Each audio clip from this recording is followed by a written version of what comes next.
Welcome to The Journey. I'm Neely. And I'm Emma. And today we're talking about 4 different ways to measure social media ROI. What's tip number 1? Well, first off, and I'm sure you have this happen all the time too, I get asked from small business owners on a regular basis, I know social media is important, but how do I measure it? Is there a way to do that? And there's also this, I think, determination in small businesses that they're like, there is no way to do this. So they love to hear about ROI, return on investment. You get asked this too, right? Right. They end up spending so much of their time on there, they want to make sure they're actually getting something back. Which I totally get, right? Your time is super valuable. You're doing a million other things. And then now social media is added to your plate. How do you justify the time or the money if you outsource it, like GoDaddy Social? You want to justify that time and money. And a way to do that is understand, are you getting a return on investment?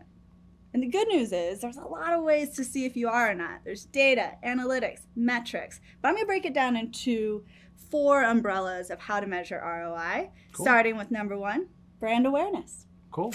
How do you measure brand awareness? So brand awareness can be measured in one way that you're probably already thinking at home, your number of followers. How many people are following you? The more people following you on Twitter, seeing your tweets, following you on Instagram, seeing your great photos, and following you on Facebook and reading those great captions, the more exposure you have and the more followers you have seeing it, that's brand awareness.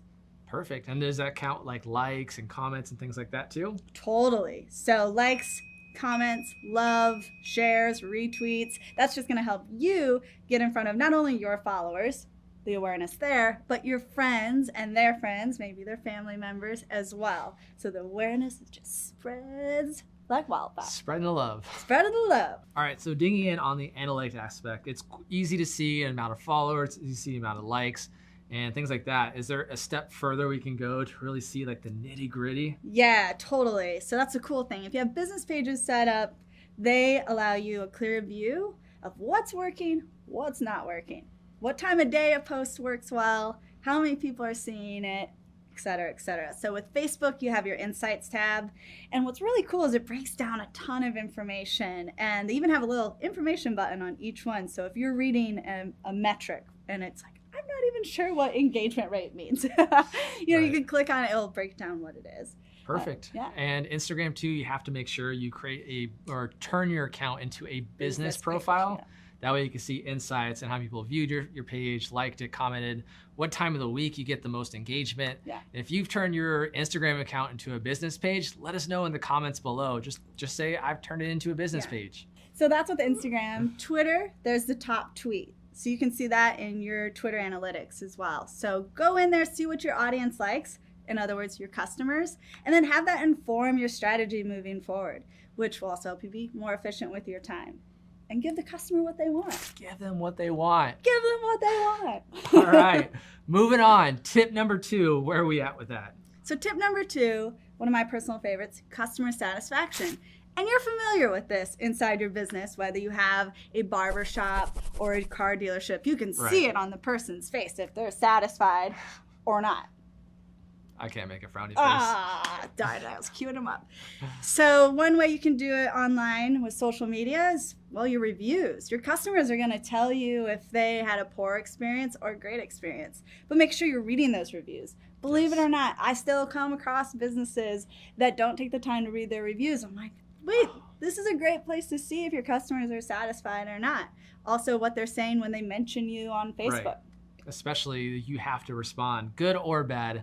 I know most people will just respond to the good ones and try to just ignore the bad ones like they don't exist. Just give them a response, see if you can make it right, apologize for the situation, and move on.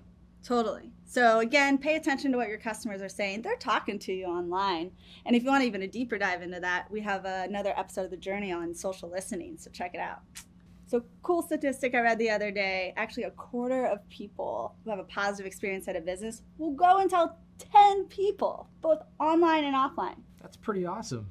All right, tell me, what's tip number 3? Tip number 3 is actually gaining new customers, which is your favorite, I know. When I say you're gaining new customers, you can picture just dollar bills in your pocket. Make it rain. So how can you do that with all this social media and online stuff? Couple ways. One, your customers are going to click on your Google listing for their directions. I know I do that before every business I go to because I get lost very easily. Yes. But if I'm clicking on the directions, I'm coming to your business. I'm coming to spend money with intent. Also, calling you. That's another great way to measure that you're getting a new customer. You've already learned that a lot of customers don't take the time to call. So if they're calling you, they mean business. They are serious about spending money with you. You got yourself a new customer. And so because the Google listing is really important, Yelp and that click to call, you want to make sure, I'm sure this is obvious, that everything is up to date. The right phone number, Right. the right address. The hours, right? How many The times have you hours. gone to a business that said it was open, you get there and it's closed? And that's a bummer. It just makes me so sad. So sad.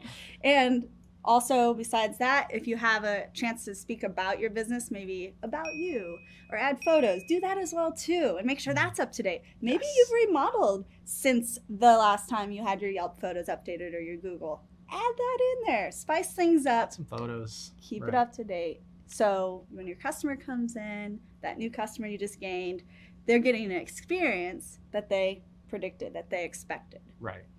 All right, so we've reached the end of our journey. We're on tip number 4, the very last one. What do you got for us? Brand loyalty. Another one, you're familiar with the terminology, but what does it look like online? Well, don't worry, it's not tough math, but well, let's see how it goes for Justin here. All right, engagement rate. How do you measure that? Well, it's pretty easy. It's the number of likes you received on a post divided by the number of followers times, you guessed it, 100. And that's going to equal your engagement rate, which Carry is the 2. no.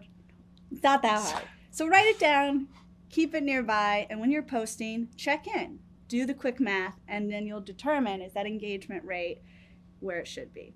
And what's also awesome about brand loyalty is actually 85% of customers, 85%, oh no, that's Dang. almost 100.